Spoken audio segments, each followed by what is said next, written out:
कोकणातील प्रत्येक अपडेट जाणून घेण्यासाठी आजच माझे कोकणच्या सोशल मीडिया प्लॅटफॉर्मला लाईक, फॉलो आणि सबस्क्राइब करा। नमस्कार, मी सागर कदम। तुम्ही पाहत आहात माझे कोकणचे प्राइम टाइम बुलेटिन। बातमीपत्राला सुरुवात करण्याआधी पाहूयात बातमीपत्रातील महत्त्वाच्या हेडलाईन्स। रत्नागिरीतील भाटकरवाडा येथे अज्ञाताने मध्यरात्री 3 गाड्या जाळल्या, 3 दुचाकी पूर्णपणे जळून झाल्या खाक। भाटकरवाड्यातील रहिवाशांमध्ये संताप व्यक्त। रायगडच्या पालकमंत्री पदाचा तिढा सुटेपर्यंत जिल्ह्यात युती नाही, भरत गोगावले यांच्या वक्तव्याला खासदार सुनील तटकरे यांच्याकडून उत्तर।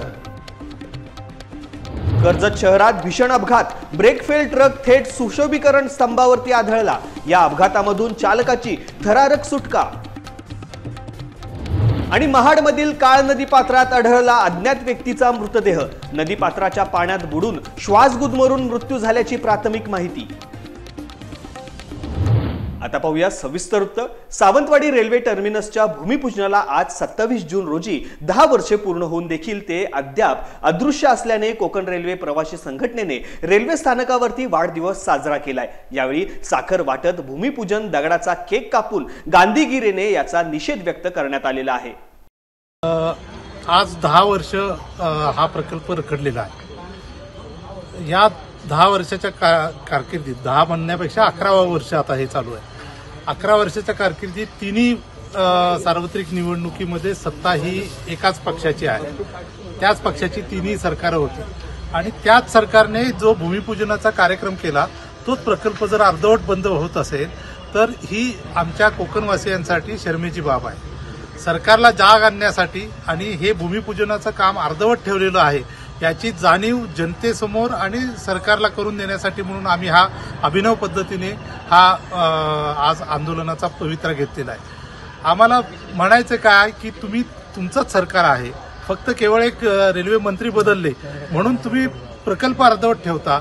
मग असं असेल तर मग प्रकल्पाची सुरुवात करून इथल्या मतदारांना जी तुम्ही भुरळ घातलीत की मतदान करायला सांगितलं, 3 सार्वत्रिक निवडणुकींमध्ये लोकांनी मतदान केलं तुम्हाला आणि तरी देखील तुम्ही प्रकल्प अर्धवट ठेवत असाल तर तुमच्या शब्दाला काय किंमत आहे हे तुम्ही आता स्पष्ट केलं पाहिजे। 10 वर्षापूर्वी हाच दगड नारळ वाढवून आणि दगडावर नारळ वाढवून याच रेल्वे टर्मिनसचं भूमिपूजन झालं आणि 16 वर्ष चालणाऱ्या या लढ्यात 10 वर्षांपूर्वी सावंतवाडीकरांना एक आशा आली की कोकणाला जे टर्मिनसची गरज आहे ती सावंतवाडीकर कोकणाला देतील, पण सरकारने या गोष्टीचा अक्षरशः सिरियसनेस सावंतवाडीकरांना कधी दिलंच नाही। मध्ये खूपदा अशा गोष्टी झाल्या जिथे आशा पल्लवित झाल्या, पण दरवेळी सावंतवाडीकर आणि अख्खा कोकण प्रांत हा तोंडावर पडल्याशिवाय त्यांच्याकडे काय हातात आलंच नाही। त्यामुळे तोच दगड आता केक स्वरूपी आम्ही कापून सरकारचा जाहीर निषेध करतोय की त्यांनी एवढ्या आंदोलनांना, एवढ्या लोकांच्या आंदोलनाला सुद्धा त्यांनी हास्यास्पद वागणूक सरकारने दिली आणि सावंतवाडी आणि कोकणवासियांच्या पदरी उपेक्षाच दिली। त्यामुळे हा दगड स्वरूपी केक कापून सरकारचा आम्ही जाहीर निषेध करण्याचा प्रयत्न होता, जो आज झाला आहे। मागे सावंतवाडी रोड म्हणून तुम्हाला दिसतंय, तिथे अजून टर्मिनस हे लागलेलं नाही आहे आणि पुढेही ह्याच्यापेक्षा गोष्टी होतील। पुढेही लोक असेच ट्रॅकवर येऊन मोठं काहीतरी घडू शकतं हे मागच्या वेळी आम्ही त्यांना सांगितलेलं, पण सरकार त्याचं गांभीर्य घेत नाही आहे। त्यामुळे हा दगडी सरकारला एक दगड असा हा केक होता। त्यामुळे सरकारने ह्या गोष्टीचा लवकरात लवकर विचार करून कृपया सावंतवाडीच्या जनतेला आणि कोकण प्रांतातल्या जनतेला न्याय द्यावा अशी मी त्यांच्याकडे विनंती। रत्नागिरी शहरानजीकच्या भाटकरवाडा परिसरात मध्यरात्रीच्या सुमारास अज्ञात व्यक्तीने 3 दुचाकी जाळल्याने एकच खळबळ उडाली आहे। या घटनेमुळे स्थानिकांमध्ये भीतीचे वातावरण निर्माण झाले असून पोलीस प्रशासनाने तात्काळ सूत्रे हलवत आरोपीचा शोध सुरू केला आहे। गुरुवारी मध्यरात्री 12:30 ते पहाटे 4:30च्या दरम्यान भाटकरवाडा येथे हा प्रकार घडलाय। यामध्ये गाडी मालक मिरकर फजल, निहाल मुल्ला आणि इम्तियाज मिरकर यांच्या एक बुलेट, एक ॲक्सेस आणि एक ॲक्टिवा अशा 3 दुचाकी पूर्णपणे जळून खाक झाल्या आहेत। पहाटेच्या सुमारास हा प्रकार उघडकीस आल्यानंतर परिसरात एकच धावपळ उडाली। या घटनेमुळे भाटकरवाड्यातील रहिवाशांमध्ये संताप व्यक्त होत आहे। मध्यरात्रीच्या वेळी अज्ञात व्यक्तीने येऊन वाहने जाळण्याचे धाडस केल्याने कायदा आणि सुव्यवस्थेवरती प्रश्नचिन्ह निर्माण झालेला आहे। पेठकिल्ला भाग रत्नागिरी जिल्ह्याच्या हद्दी शहर पोलीस स्टेशनच्या हद्दीमध्ये रात्री 12:30 ते 4:30च्या दरम्यान इथे 3 गाड्या जाळण्यात आलेल्या आहेत।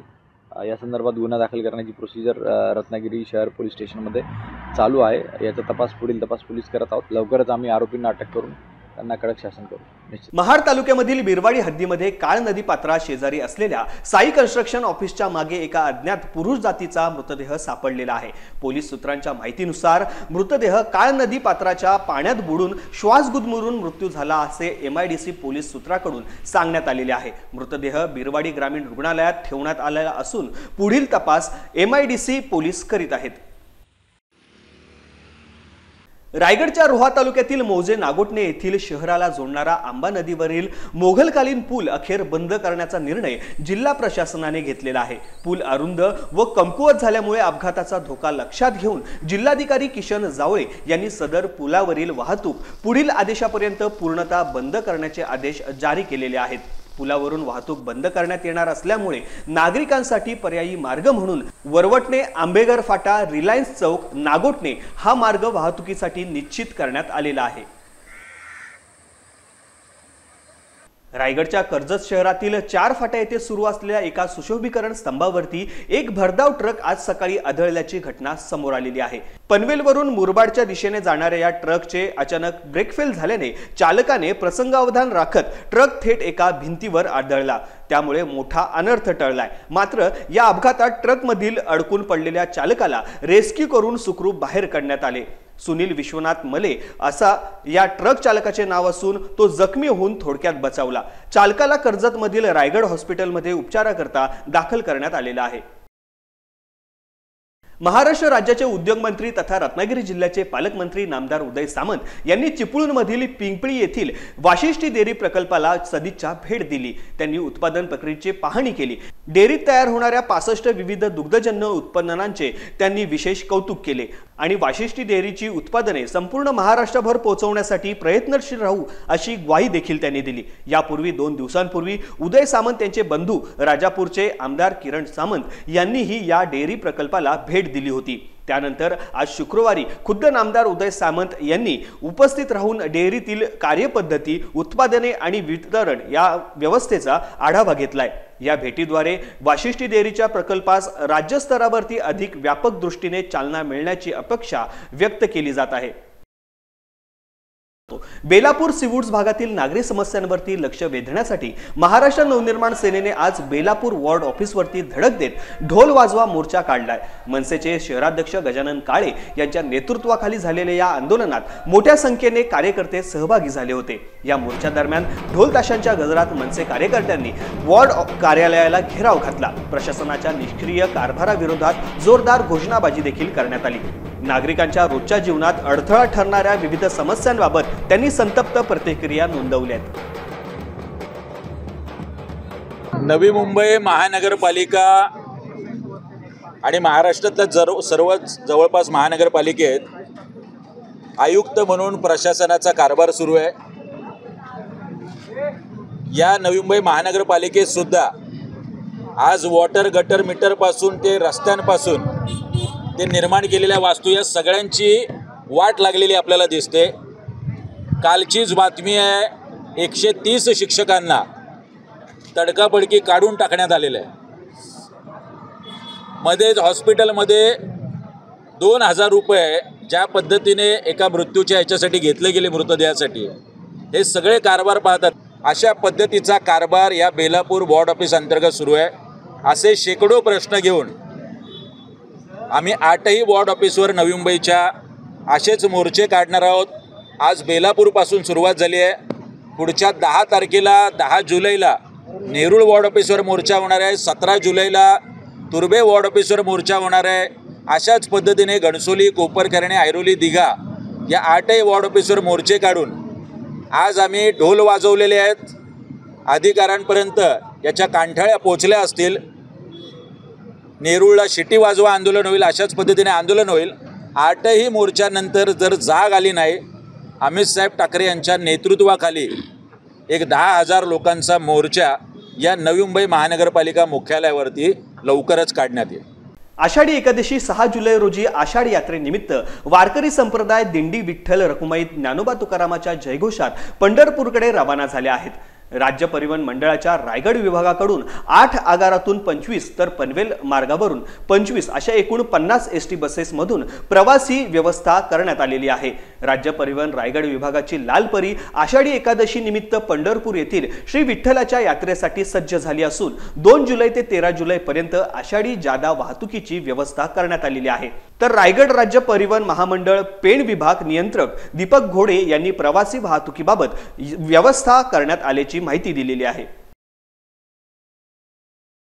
आषाढ शुद्ध एकादशीला म्हणजे दिनांक 6 जुलै रोजी आषाढी यात्रा संपन्न होत आहे। या यात्रेचा कालावधी सुरू झाला असून भाविकांची दर्शन रांगेत व मंदिर परिसरात मोठ्या प्रमाणात गर्दी होत आहे। या भाविकांना श्रींचा प्रसाद म्हणून मंदिर समिती मार्फत पुरेशा प्रमाणात बुंदी व राजगिरा लाडू प्रसाद उपलब्ध करून देण्यात येत असल्याची माहिती मंदिर समितीचे सहअध्यक्ष गहिनीनाथ महाराज औसेकर यांनी दिली। श्री विठ्ठल रखुमिणी मातेच्या दर्शनासाठी येणारा प्रत्येक भाविक दर्शन झाल्यानंतर श्रींचा प्रसाद म्हणून बुंदी व राजगिरा लाडू प्रसाद खरेदी करत असतो। मंदिर समितीच्या बुंदी लाडू प्रसादाला भाविकांतून मोठी मागणी होत असते। या प्रत्येक भाविकांना लाडू प्रसाद मिळावे या दृष्टीने 13,50,000 बुंदी लाडू प्रसाद व 60,000 राजगिरा लाडू प्रसादाची उपलब्धी ठेवण्यात येत आहे।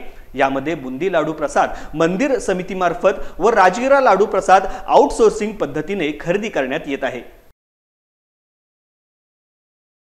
अलिबाग तालुक्यातील मांडवा येथे अलिबाग लोढा हा प्रकल्प विकसित होत आहे। तब्बल 100 एकरहून अधिकच्या जमिनीवरती सोबो कंपनी मार्फत मातीचा भराव करण्यात येत आहे। मातीचा हा भराव बेकायदेशीर असल्याची तक्रार स्थानिकांनी जिल्हा खनिकर्म विभागाकडे 3 महिन्यांपूर्वी केली होती। खनिकर्म विभागाचे अधिकारी अमर देवेकर यांनी या प्रकरणी कारवाई करण्याचे आदेश अलिबागचे उपविभागीय अधिकारी मुकेश चव्हाण यांना दिले होते। मात्र स्थानिक प्रशासनाने कोणतीच कारवाई केली नसल्याने माता टाकादेवी मच्छीमार सोसायटीने थेट मुख्यमंत्री देवेंद्र फडणवीस यांच्याकडे तक्रार दाखल केली आहे।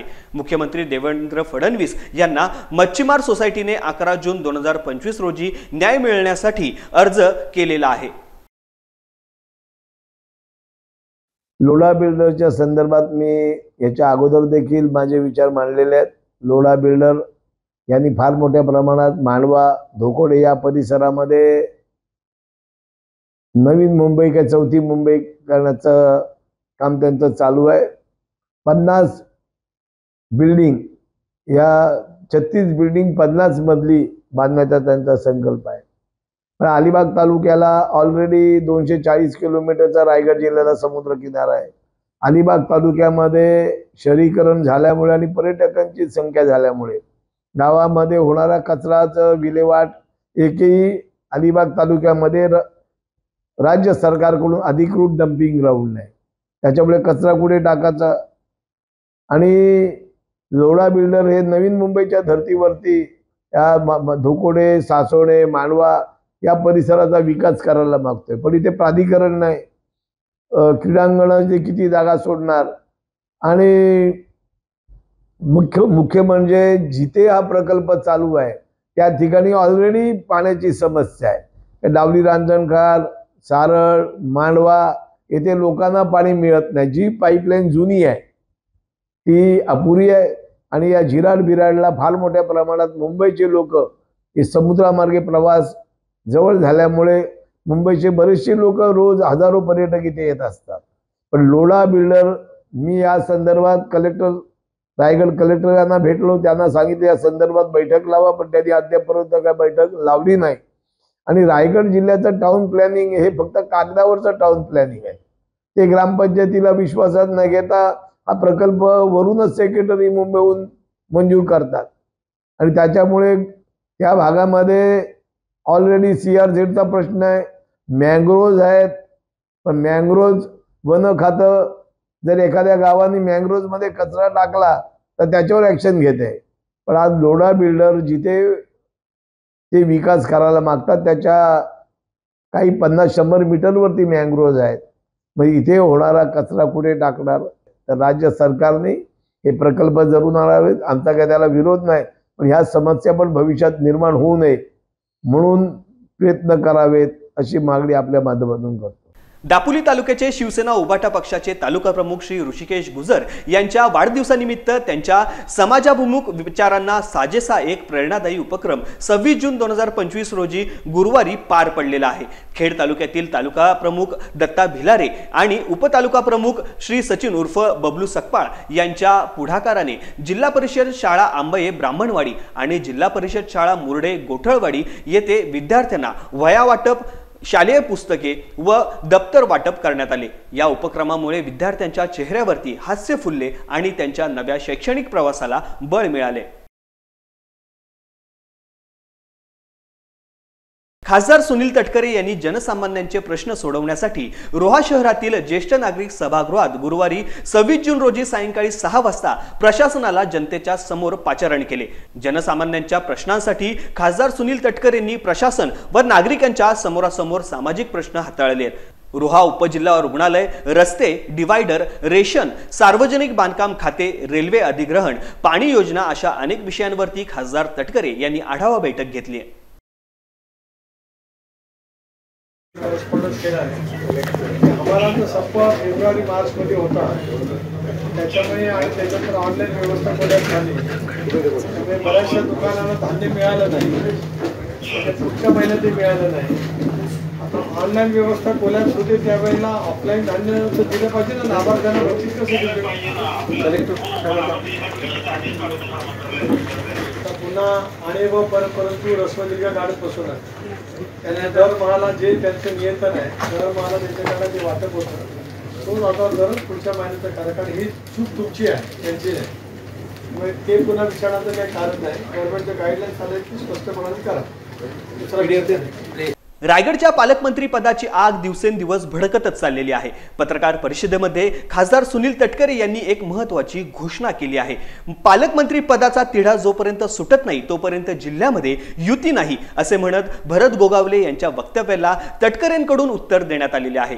पाहूयात। अनेक वेळेला आपण बघितलं महाराष्ट्रामध्ये युतीचं सरकार महाराष्ट्राने 95 सालापासून पाहिलं।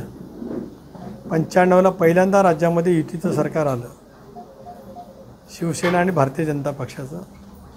त्याही वेळेला स्थानिक स्वराज्य संस्थांच्या निवडणुका काही युतीने लढल्या नाही। त्यानंतर आमचं लोकशाही आघाडीचं सरकार आलं, ज्याच्यातून मला राजीनामा द्यावा लागला 2दा। तो इतिहास अलिबागकरांना माहिती आहे। त्याही निवडणुका काय राज्यात आम्ही सत्तेवरती होतो म्हणून स्थानिक स्वराज्य संस्थांच्या निवडणुका काय एकत्रित लढल्या गेल्या नाहीत। पण या वेळेला महायुतीला अभूतपूर्व असं यश राज्यातल्या जनतेने दिलं असल्यामुळे युतीतलं सामंजस्य अधिक गडद कसं होईल, ठीक कसं होईल याचा आम्ही सगळेजण त्या ठिकाणी प्रयत्न करतो आहोत।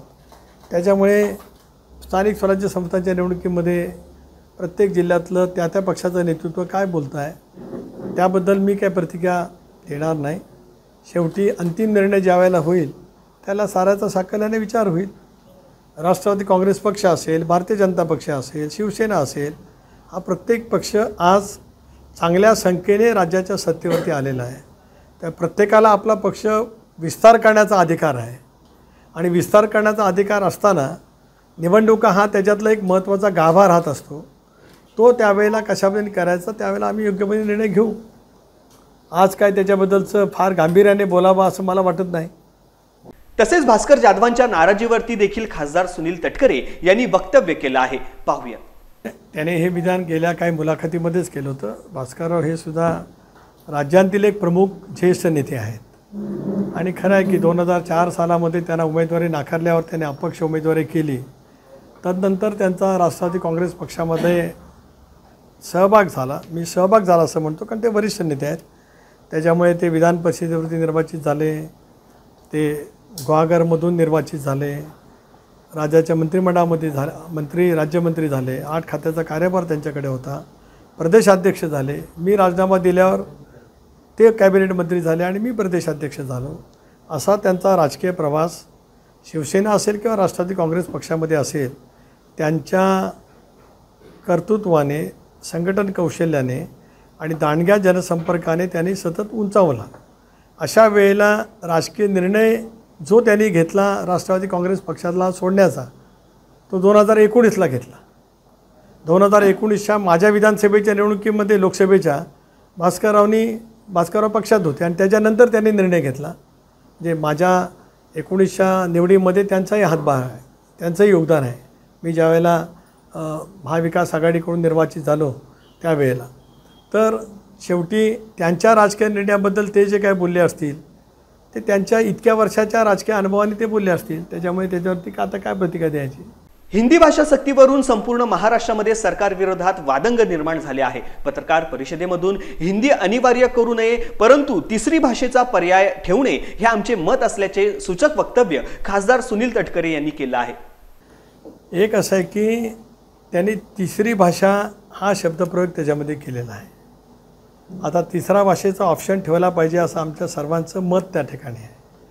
आपण जर काय पाहिलं तर आज देशात जगात वावरत असताना आपल्याला आपली मातृभाषा मराठी आहे, आपल्याला अभिजित भाषेचा दर्जा मिळाल्याचा अभिमान आहे. त्याच्यासाठी मी लोकसभेत 5 वर्ष मराठीमध्ये भाषण केलं याचाही मला अभिमान आहे. पण ज्या वेळेला आपण राष्ट्रीय स्तरावरती जातो, ज्या वेळेला आपण आंतरराष्ट्रीय स्तरावरती जातो, त्याला अधिक बोली भाषा तुम्हाला अवगत होणं ही आता काळाची गरज आहे.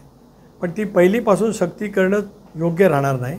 मला असं वाटतं मुख्यमंत्री, दोन्ही उपमुख्यमंत्री, शिक्षण मंत्री या संदर्भातला निर्णय घेतील. कारण उद्याच्या भवितव्याच्या कालावधीमध्ये नव्या पिढीला ज्या आव्हानाला सामोरं जायचं आहे ते शिक्षण आणि त्या भाषा त्यांना अवगत होणं आवश्यक आहे. याचा अर्थ मातृभाषेवरती अन्याय होणं बिलकुल नाही. मातृभाषेचा प्रभाव, गोडवा, त्याच्यातलं सामर्थ्य हे नव्या पिढींनी स्वीकारलं पाहिजे, वाढवलं पाहिजे. कळत नकळत संत वाङ्मयाचा अभ्यास केला पाहिजे. अशा अनेक गोष्टीचा अभ्यास केला तर मराठी विचाराची समृद्धी येईलच, पण अनेक भाषा बोलीसुद्धा सहज येते. आता माझ्या कमिटीमध्ये अनेक वेळेला ज्या वेळेला इंग्रजीमध्ये अधिकारी वर्ग उत्तर देतात त्याला दाक्षिणात्य लगेच म्हणतात की आम्हाला हिंदीमध्ये बोला. उत्तर प्रदेशचे म्हणतात, कारण दाक्षिणात्यामध्ये हिंदी नाही, ते इंग्रजीमध्ये बोलायला सांगतात. आता याची गरजच आहे ना शेवटी. या तुलनेमध्ये तुम्हाला उतरायचं असेल तर त्याची गरज आहे, पण ती अनिवार्य करू नये असं माझं सुद्धा स्वच्छ मत आहे.